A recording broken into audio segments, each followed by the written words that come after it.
Pada kali ini saya akan membacakan sebuah buku Namaku Alam dari Leila S. Chudori. Pada buku ini terdapat dua bagian, yaitu bagian kuning jingga dan juga merah kasumba. Pada bagian kuning jingga terdapat 7 bab, dan pada merah kasumba itu terdapat 5 bab. Oke, tanpa berlama-lama, mari kita mulai. Prolog. Inilah yang kubayangkan detik-detik terakhir Bapak. 18 Mei 1970. Hari gelap. Langit berwarna hitam dengan semburat garis ungu. Bulan bersembunyi di balik ranting pohon randu. Sekumpulan burung nasar bertengger di pagar kawat. Mereka mencium aroma manusia yang nyaris jadi mayat bercampur dengan bau mesiu. Terdengar lolongan anjing berkepanjangan. 4 orang berseragam berbaris rapi, masing-masing berdiri dengan senapan yang diarahkan kepada Bapak. Hanya satu senapan berisi peluru mematikan, selebihnya peluru karet. Tak satu pun di antara keempat lelaki itu tahu siapa yang kelak menghentikan hidup Bapak. Di hadapan mereka, kubayangkan Bapak berlutut dengan kepala ditutup sehelai karung dan kedua tangannya diikat ke belakang. Bapak tidak akan menunduk, tidak mungkin menangis, meratapi, apalagi memohon ampun dan melata. Dia mengucapkan cinta kepada kehidupan, tapi tidak takut kepada kematian. Terdengar aba-aba, terdengar hitungan, kemudian senapan-senapan yang dikokang. Tembakan pertama, tembakan kedua, tembakan ketiga, tembakan keempat, semua dengan serempak. Suara kepak sayap burung-burung nasar berterbangan dan anjing-anjing berhenti menyalak. Ranting randu berubah warna menjadi ungu. Bulan bergerak dari balik ranting. Bapak tergeletak, sendiri, sunyi. Burung-burung nasar berputar-putar di langit, mendekati bau lezat darah. Perlahan warna merah kental itu mengepung jasad Bapak, membasahi tanah. Kuning jingga. Bab 1. Umayani. Kereta kita segera tiba di Jatinegara. Kita akan berpisah. Juwita malam, Ismail Marzuki. Pernahkah kau mendengar suara malam? Ketika matahari bersembunyi, bumi ditutup kelambu hitam dan ujung daun dijilat cahaya bulan. Saat itulah para malaikat diam-diam turun menyapa malam. Suara itu adalah bunyi yang tak akan bisa kugambarkan dengan tepat. Kubayangkan para malaikat meluncur seperti bunyi kesiur angin yang menyentuh pepohonan, lalu hening. Mereka menyentuh tanaman dan binatang serta mencium ubun-ubun para bayi, sebelum akhirnya memutuskan siapa yang mereka anugerahi ketenangan. Malaikat-malaikat itu lalu menunaikan tugasnya. Mereka akan mengelilingi manusia yang sudah berada di tepi maut. Orang-orang yang gering, yang dibunuh pencoleng, yang digerogoti kanker, yang di penghujung usia, atau mereka yang diberondong peluru seperti Bapak. Aku ingin percaya, sebelum Bapak ditembak, terdengar suara malam, siulan angin yang menandakan para malaikat turun dan mengelilinginya, menantinya hingga titik terakhir. Mereka meraih tangan Bapak untuk menemaninya ke dunia baru yang tak bernama, sebuah jagat yang tak tersentuh atau tak terbayangkan oleh kita. Lengking siulan seperti inilah yang terdengar dari kereta api berwarna biru saat kendaraan panjang itu hendak meninggalkan stasiun Gambir, meninggalkan Jakarta. Kereta itu seolah mengantar Ibu Umayani kepada kebebasan, sama seperti Bapak yang hidupnya diselesaikan oleh sebutir peluru pada suatu malam. Maka kehidupan Ibu Uma sebagai guru juga dihentikan dengan paksa hanya karena sebuah warisan identitas. Mungkin sesungguhnya orang-orang seperti bapakku dan ibu guru Uma dan jutaan orang Indonesia yang hilang atau dibunuh pada malam yang kelam akhirnya pergi menuju sesuatu yang lebih abadi dan lebih merdeka. Mereka sudah berada di tempat yang bebas dari berbagai sebutan, kecaman, dan label yang mengurungnya dalam sebuah penjara nama penjara identitas. Mereka terbebas dari pemburuan, terbebas dari rasa takut. Kereta api berdetak berlahan membawa Ibu Umayani meninggalkan kami menuju malam. Tak ada lagi Ibu Umayani di kelas kami. Tak ada lagi seorang pencatat sejarah. Tak ada lagi sinar dalam hidup kami. Mengapa kita jarang percaya pada sejarah? Ibu Bayani menatap wajah kami satu persatu. Pelajaran sejarah di sekolah ini lazimnya diletakkan menjelang kelas usai. Biasanya itu waktu yang digunakan kawan-kawan untuk saling mengirim nota cinta atau berjanji minum es campur di warung Mbak Nanti. Maklum, guru sejarah kami sebelumnya, Pak Suwardi, lebih memerintahkan Amelia, si ketua kelas, untuk menyalin teks dari diktat miliknya ke papan tulis. Terkantung-kantuk, dia duduk menanti Amelia mencatat. Sementara kami hanya menelan semua kalimat itu sampai terdengar dering bel menghentak telinga yang mengomando kami untuk segera terbang ke ruang kelas. Sebenarnya gaya Pak Suwardi bukan gaya pengajaran khas sekolah kami. SMA Putra Nusa adalah sekolah istimewa yang menjadi tujuan utama para orang tua kelas menengah atas Jakarta tahun 1980-an untuk memamerkan para rekan-rekannya bahwa putra dan putrinya menempuh pendidikan di sekolah prestisius ini. Konon SMA Putra Nusa didirikan oleh 7 tokoh negeri yang gelisah karena mutu pendidikan sekolah di Jakarta di zaman itu. Mutu sekolah negeri yang satu kelas terdiri dari 40 orang ini terlalu menyedihkan untuk dibahas.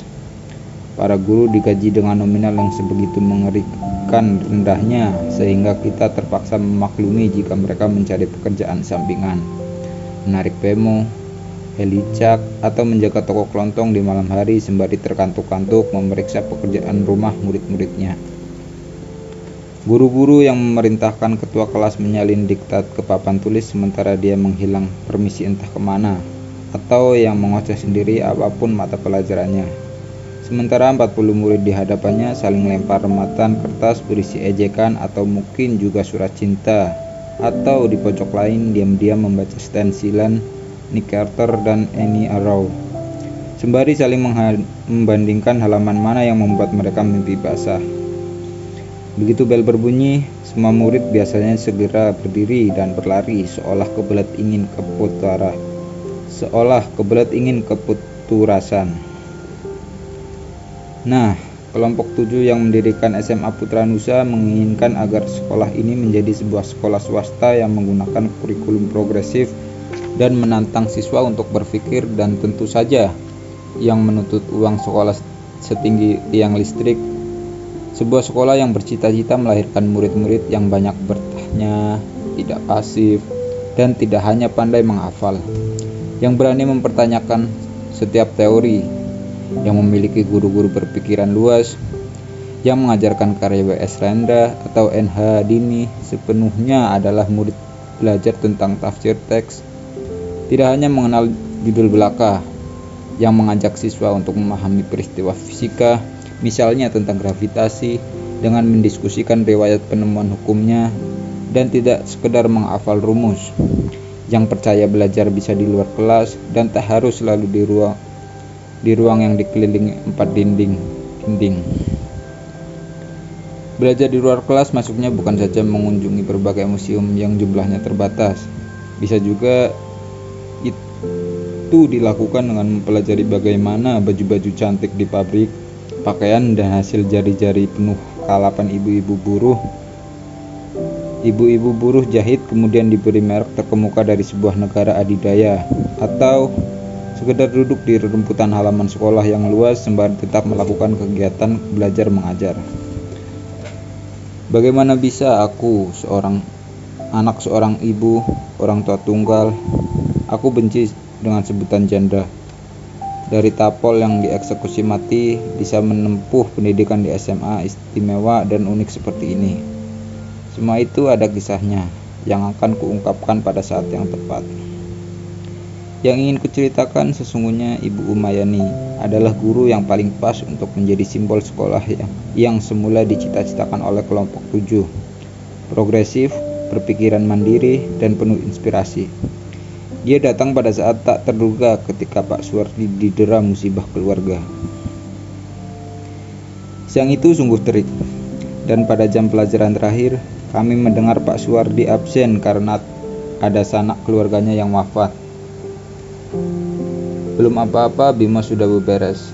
Tentu saja, dalam bayangan kami semua, sebentar lagi Amelia akan mengumumkan kami boleh pulang. Bimo dan aku tengah merancang untuk menikmati mie bakso di warung Bu Munah ketika tiba-tiba kami melihat Pak Shailendra, kepala sekolah, berdiri bersama seorang guru perempuan yang mungkin berusia di akhir 20-an atau awal 30-an. Bertubuh tinggi, langsing, bermata tajam, dan berambut lurus sebahu. Dia mengenakan rok coklat bergaris dan kemeja perempuan berwarna krem yang senada dengan sepatu dan tas yang menggantung di bahunya. Rambutnya yang hitam terurai hingga menyentuh bahu itu bergerak-gerak setiap kali dia memperbaiki posisi beberapa buku yang dibawa di tangan kirinya. Keduanya melangkah ke depan kelas. Pak Shailendra menjelaskan bahwa Pak Suwardi mengundurkan diri karena istrinya sakit keras dan memutuskan untuk pindah ke kampung halamannya dan mengajar di sana. Aku lebih terpesona dengan sosok ibu guru baru yang kemudian diperkenalkan sebagai Ibu Umayani. Mungkin dia bukan sebuah perwakilan jelita, tetapi sepasang matanya yang tajam dan bersinar itu membuatku sama sekali tak berani bergerak. Bukan karena aku takut, melainkan karena sepasang mata itu seolah mampu menembus tubuh dan pikiran kami seperti seorang dokter yang tengah membacakan hasil ronsen. Begitu Bapak Kepala Sekolah meninggalkan kelas, Ibu Uma langsung saja melempar pertanyaan yang sulit itu. Mengapa kita jarang percaya pada sejarah? Semula seluruh kelas tampak enggan menjawab. Masing-masing sibuk entah dengan kutilnya yang tumbuh begitu saja, atau kuku yang kotor, atau pura-pura menjatuhkan pensil ke lantai agar wajahnya tersembunyi hingga tak menjadi sasaran sang guru. Di bangku belakang, kubayangkan pasti mereka tengah merendam denyut selangkangan akibat kegiatan gerilya membaca stensilan porno. Tentu saja, seperti yang kukisahkan tadi, kami bukan menyaksikan lomba debat antar SMA dan cepat tepat antar SMA di televisi. Kakak sulungku yang rewel itu sungguh takjub menyaksikan cara murid-murid Putra Nusa berdiskusi. Menurut dia, kemampuan murid Putra Nusa bersilat lidah hampir menandingi gaya debat mahasiswa. Tetapi, Ibu Uma meluncur ke dalam kehidupan kami di sebuah siang yang terik. Kami tak siap untuk bersikap santun dan sudah terlanjur menginginkan semangkuk bakso dan segelas teler. Ayo, bukankah ini SMA terkemuka, SMK Putra Nusa? Kelas masih hening. Bukan karena tak ada yang bisa menjawab, melainkan karena aku yakin kami masih mengira sosok Ibu Uma yang saat itu berdiri di depan kelas melempar umpan kepada 25 murid SMA yang sudah bersiap lari keluar untuk menyongsong kedahsyatan dan kekenyalan bakso yang berguling di dalam kuah panas disiram sambal botol sebanyak-banyaknya dan beberapa tetes cuka. Biasanya setelah keringat membasahi wajah dan ingus yang meleler saking pedasnya, mangkok-mangkok bakso itu akan disusul dengan es teler berisi alpukat dan irisan nangka yang khusus untuk Bimo agak royal karena Mbak Narti sangat sayang pada Bimo yang selalu santun, pemalu, dan pendiam. Lamunanku tentang bakso Bu Munah yang lezat dan es teler Mbak Narti itu boyar oleh suara Ibu Uma yang mengulang pertanyaannya. Kali ini nadanya sedikit menekan. Mengapa? Ayo, ini pertanyaan sederhana. Tidak ada jawaban yang salah. Yang ada hanya jawaban yang menarik atau kurang menarik. Ibu Uma mengembangkan senyuman dan mendekat ke mejanya sembari membuka buku absensi. Arini Dewi, Arini yang duduk tepat di hadapannya tampak mencoba menjawab sebisa mungkin karena pantang terlihat dungu. Karena sejarah di Indonesia ditulis dengan minim, tidak mendalam, dan menyisakan berbagai pertanyaan. Di akhir kalimat Arini menekankan tanda tanya, karena dia tak yakin akan jawabannya. Ini cukup mengejutkan, karena Arini Dewi adalah salah satu langganan juara kelas yang belakangan bergantian denganku. Amelia, Kemal, dan Trimula. Mungkin seperti kami semua, dia masih terpana dengan gaya Ibu Uma yang percaya diri. Menarik, ada lagi? Kemal mengangkat tangan. Karena para sejarawan di Indonesia berlomba-lomba menulis dengan cara yang sangat membosankan, yang hanya cocok dibaca oleh penderita insomnia. Sekelas geger oleh tawa yang heboh. Serentak, Ibu Uma tersenyum dan sama sekali tidak terlihat jengkel dengan jawaban Kemal yang tidak serius itu. Ya, mungkin itu bisa jadi satu alasan yang berharga. Diktat sejarah bisa memang sering disajikan dengan gaya yang sangat membosankan.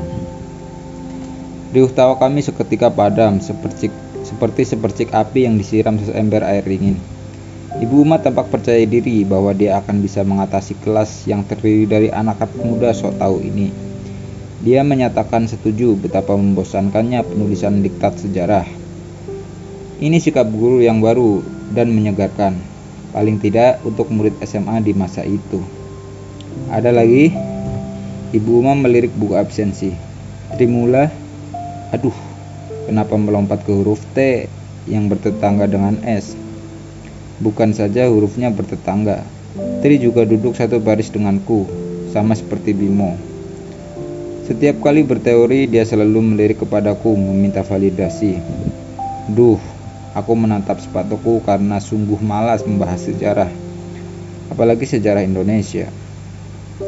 Sejarah kumpulan fakta dan peristiwa yang disusun untuk kelak dipelajari problemnya.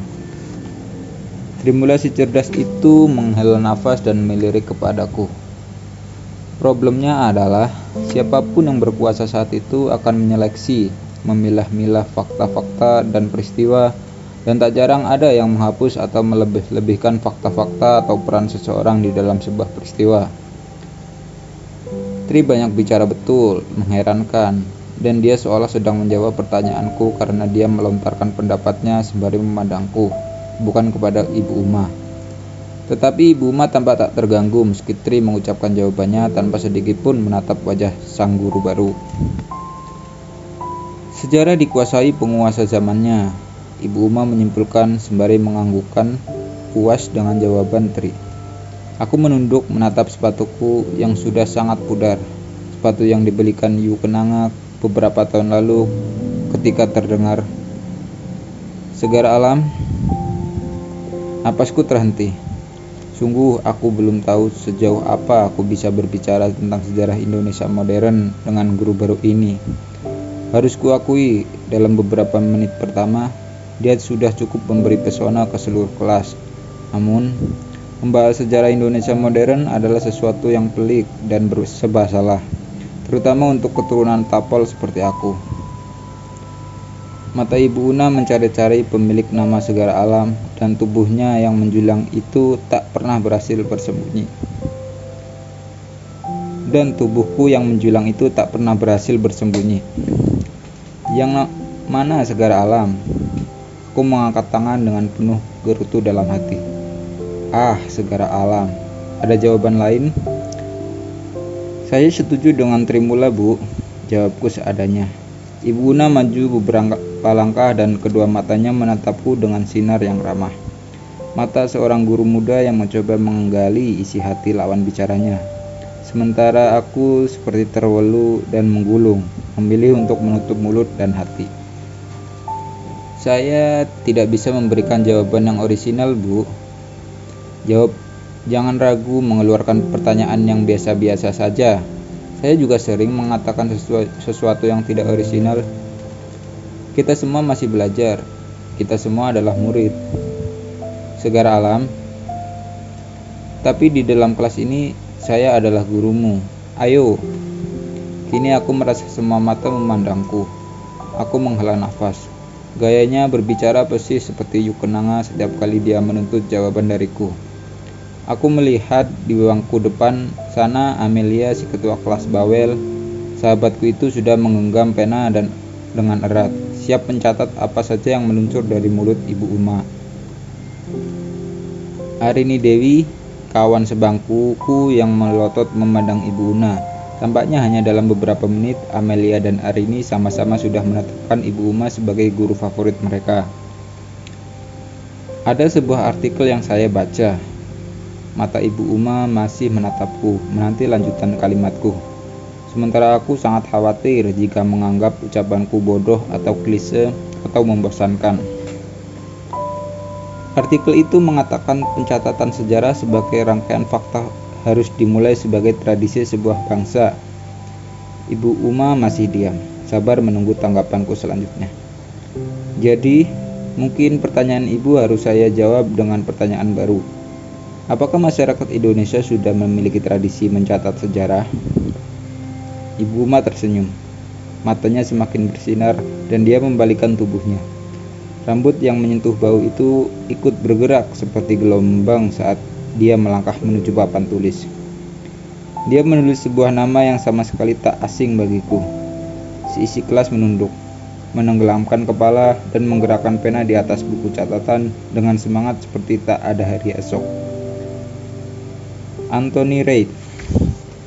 Nama ini adalah salah satu buku di rak Yu Kenanga, berupa kumpulan 20 makalah sejarah negara Asia Tenggara yang kebanyakan ditulis oleh sejarawan asing. Tentu saja. Harus dipahami, saat itu sejarawan Indonesia bagaikan siput yang hanya berani menggelung diri di dalam rumahnya dan tak berani keluar menulis sejarah dengan baik, benar dan penuh daya kritis seperti yang diharapkan dari kaum akademis. Di masa Orde Baru, sejarawan dan wartawan adalah dua profesi yang paling menyedihkan. Pilihannya, menjilat kerak Orde Baru dan hidup aman sentosa, atau bandel dengan resiko ditangkap atau digredel pemerintah.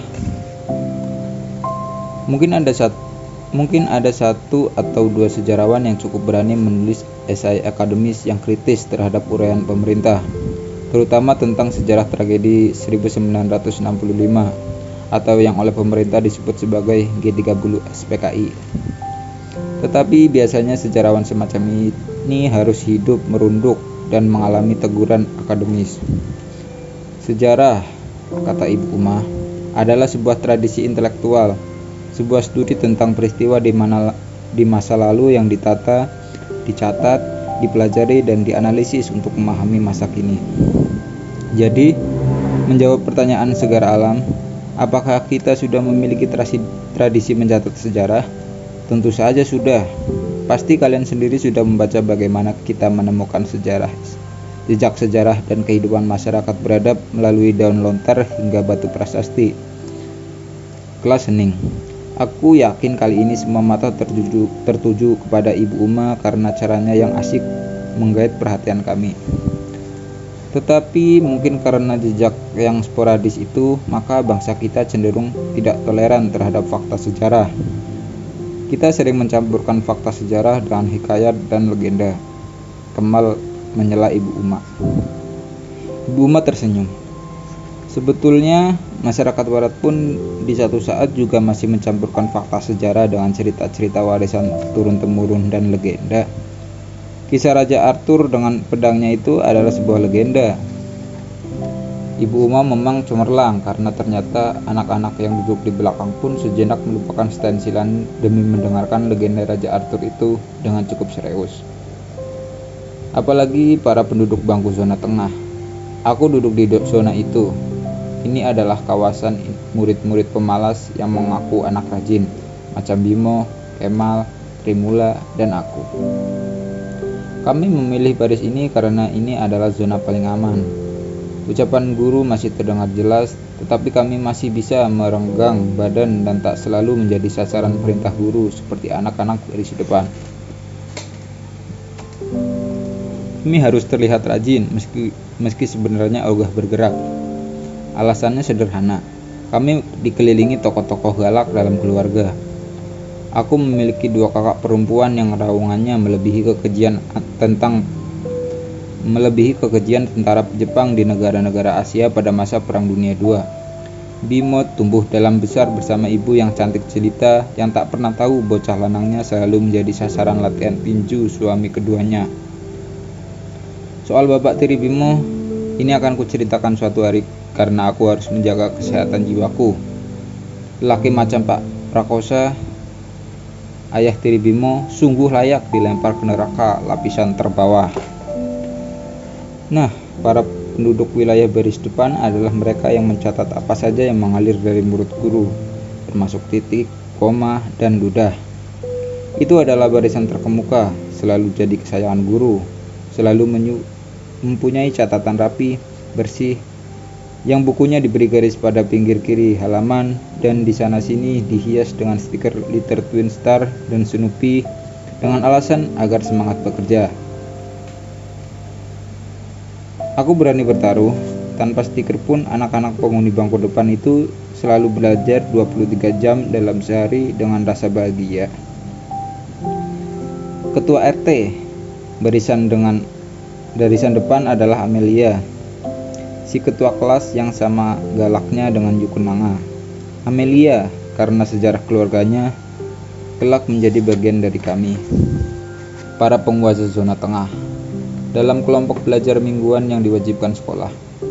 Kelompok ini kemudian berkembang menjadi sebuah kelompok ekstrakurikuler yang juga akan kuceritakan karena kelompok inilah yang kelak menentukan sikapku terhadap sejarah Indonesia. Wakil ketua kelas kami yang duduk di sebelah Amelia adalah Arini Dewi, yang ransel sekolahnya berisi semua buku mata pelajaran hingga bahunya sering encok dan terkadang terlihat turun sebelah. Namun, sepasang bahu itu selalu sama-sama naik dan tegap setiap kali ibu atau bapak guru di depan memberikan tugas. Seolah jika luput mendengar titah guru, maka masa depan pemiliknya hancur berantakan. Seperti sekarang, tiba-tiba saja kedua bahu Arini Dewi naik. Dari tempatku duduk, aku bisa melihat dan merasakan ketegangannya. Dan aku baru menyadari ketika seluruh kelas melenguh seperti puluhan sapi yang dihalau menuju ladang pembantaian. Tak perlu mengeluh, terdengar suara Ibu Uma mencoba meredam suara-suara protes yang berisik itu. Dengan bibir tetap tersenyum, dia berjalan menuju papan tulis. Apaan sih Bim? Aku baru terbangun dari lamunanku.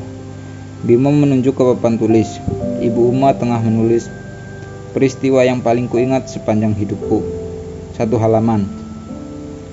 Jika kalian ingin memahami sejarah tentang gairah, kalian harus memulai dengan sejarah dirimu, katanya sambil menatap ke arah Bimo dan aku.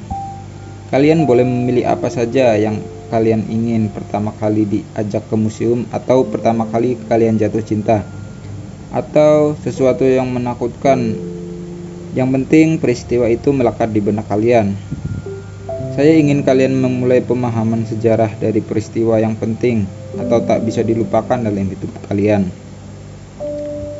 Arini Dewi menembak udara dengan telunjuk tangan kanannya. Harus selesai kapan, Bu? Ini hanya tugas menulis 1 halaman buku tulis. Jadi 30 menit seharusnya bisa selesai. Seketika bunyi lenguman sapi itu berhenti. Seluruh kepala menunduk. Terdengar gesekan pena membabat kertas, seolah semua kenangan apapun, buruk ataupun indah, dipaterikan ke dalam kertas itu. Entah untuk diabadikan karena memang layak dikenang, atau seperti untukku, itu merupakan kesempatan untuk mendedahkan sebuah ingatan yang sudah tersimpan di berbagai lapisan kepalaku. Siapa tahu, dengan menumpahkannya ke dalam tulisan, memori buruk bisa pergi tanpa bekas di dalam tubuh dan ingatan. Lu pasti banyak banget bisa nulis semua yang lu ingat. Bimo menulis sambil menggerutu. You and your photographic memory. Menulis 1 buku juga tidak bakal selesai ceritanya. Trimula ikut-ikutan menimbrung sambil tertawa kecil. Aku melirik dan bisa membayangkan Bimo mungkin akan memilih topik tentang bapaknya, Om Nugroho, yang sudah lama tak bertemu dengannya. Sedangkan Trimula, untuk membersihkan segala kenangan buruk dan mimpi kelabu di masa lalu, mungkin akan menulis pengalamannya dengan para preman sekolahnya yang dulu. Aku menghela nafas dan mencoba menulis kalimat pertama, yang selalu menjadi bagian terpenting dalam sebuah karyaku. 30 menit terasa berlalu begitu saja seperti angin. Ibu Uma meminta kami meletakkan bolpen atau pensil, lalu menatap kami satu persatu. Apa pula ini? Arini Dewi. Arini mempunyai hobi melirik apapun yang kukerjakan. Tentu saja bukan untuk menyontek. Di SMA yang hanya terdiri murid cerdas ini, kalau melirik artinya mereka super kompetitif. Jika aku memperoleh angka 96 untuk ulangan fisika, misalnya, Arini yang memperoleh 95 akan meraung seperti seekor serigala yang terluka hanya karena dia merasa kalah satu angka dariku. Sebaliknya, jika Arini memperoleh angka 100 untuk matematika, maka dia tak henti-henti memondar-mandir ke bangkuku untuk mengecek nilai yang kuperoleh. Arini maju ke depan kelas. Dengan sigap dan penuh semangat, dia membacakan pengalamannya pertama kali naik kereta dari Jakarta ke Yogyakarta. Sendirian, ketika masih duduk di SMP untuk mengunjungi neneknya. Di jalan, keretanya berhenti begitu lama, dan diumumkan bahwa ada kerusakan yang cukup berat sehingga semua penumpang harus turun dan bermalam di desa terdekat. Itu pengalaman yang menakutkan baginya karena jalanan sungguh gelap, sepi, dan berdebu. Arini mengakhiri ceritanya dengan happy ending. Dia selamat sampai rumah neneknya yang sudah menanti dengan khawatir. Arini mengaku pengalaman itu justru membuatnya ingin melakukan perjalanan sendiri, sesuatu yang jarang dilakukan anak-anak perempuan seusianya. Dia menulis komposisi itu dengan bahasa yang rapi, terperinci, dan tertata. Satu kelas menggajarnya dengan tepuk tangan. Segara alam, astaga. Silakan maju, bacakan tulisanmu di depan kelas. Sama seperti penduduk gerbang belakang, tengah, maupun para penjidikawan di barisan depan, kami tak gemar berdiri di depan kelas. Tentu saja ketua kelas Amelia dan si mulut rajin, pangkal pandai Arini adalah perkecualian. Mereka selalu bersemangat di depan kelas dan memerintahkan kami dengan semena-mena. Ke depan kelas, Bu. Aku bertanya berharap dia mengubah keputusannya. Ya Alam, tadi kan Arini juga ke depan kelas, sekalian berlatih berbicara di depan umum. Aku berdiri dan menyeret kakiku dengan malas. Rasanya sepatuku terbuat dari besi. Ibu Uma tersenyum dan meraih lenganku. Ayo. Seisi kelas memandangku dalam diam. Kelihatan sekali mereka ingin tahu apa yang ada dalam pikiran Segara Alam. Bahkan Kemal yang cerdas dan tak punya filter dalam ucapannya itu pun terlihat tak sabar menanti. Aku membaca tulisanku dengan nada malas.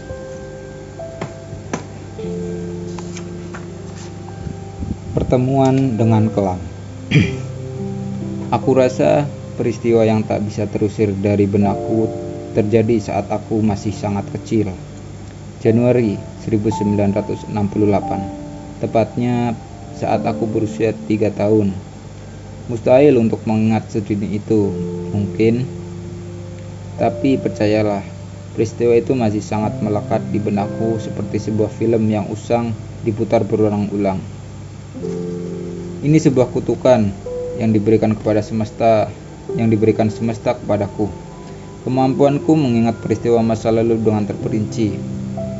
Di masa itu, kami sekeluarga menetap di Jalan Percetakan Negara.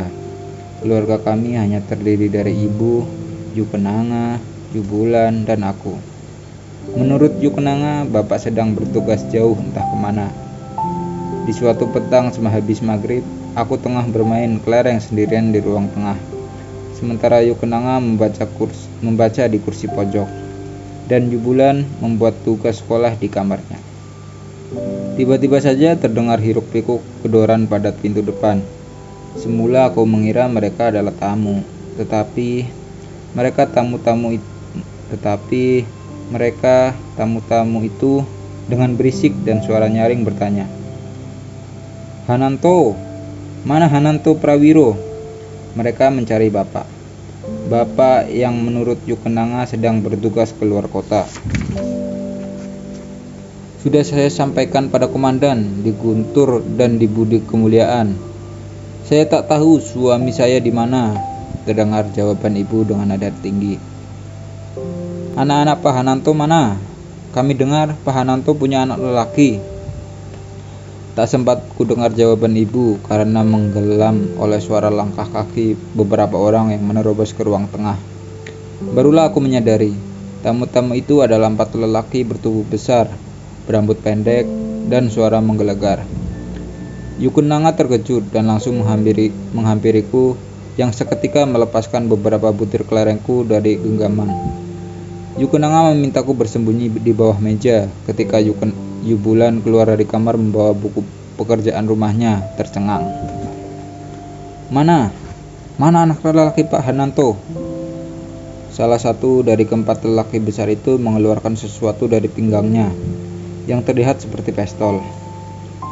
Saat itu aku hanya paham pistol mainan, sedangkan si lelaki besar itu mengangkat benda yang tampak berat itu dan menodongkan ke berbagai arah. Lelaki itu tampak murka, dan yang aku ingat, pistol hitam itu sama sekali tak terlihat seperti pistol mainan. Mana anak pengkhianat negara itu? Ibu yang sudah menyusul ke ruang tengah begitu melihat salah satu tamu itu mengangkat pistol sembari mencari-cari putra pengkhianat negara, langsung menjerit sekuat tenaga. Ibu berseru-seru agar mereka tidak mengganggu anak-anaknya. Dia menunjuk ke arahku dan dengan suara meninggi mengatakan, anak bungsu Hananto baru menginjak usianya yang ketiga. Ibu bahkan maju beberapa langkah meminta lelaki dengan pistol itu menyingkirkan senjatanya. Satu lagi membawa senapan panjang karena aku bisa melihat pucuknya dari bawah meja. Mereka saling membantah. Bising sekali. Ibu menutup kebisingan itu sambil mengatakan, aku adalah anak kecil yang cuma mengerti bermain kelereng dan tak paham apapun tentang negara. Mereka berdua sama-sama menyingkap taplak meja. Satu memegang pistol dan satu lagi memegang senapan panjang. Demi melihatku, aku ingat bagaimana wajah lelaki besar itu menjadi pucat. Dia tertegun menyadari aku tengah berjongkok bermain kelereng. Perlahan, dengan tangan gemetar, dia mengembalikan pistolnya ke sarung. Akhirnya mereka berlalu tanpa mengatakan apa-apa. Ibu masih terisak-isak menghampiri dan memelukku. Yukenanga dan Yubulan yang entah bagaimana sudah berada di sisiku juga ikut memelukku. Dan barulah aku menyadari bahwa seluruh tubuhku basah oleh keringat dan kencing. Gemetar dan dingin, lantai sudah becek oleh kencing yang mengeluarkan bau pesing dan rasa takut. Hanya beberapa detik kemudian, segalanya gelap. Itulah kali pertama aku berkenalan dengan kelam. Seluruh isi kelas terdiam, sunyi dan sedikit tegang. Dari tempatku berdiri, aku melihat Bimo diam-diam menunduk. Wajah Trimula pucat, sementara Kemal yang biasanya mengkritik segala hal di dunia, bahkan kehilangan kata-kata seolah tak percaya dengan apa yang didengarnya. Amelia dan Arini berhenti menulis dan memandangku dengan mata berkaca-kaca.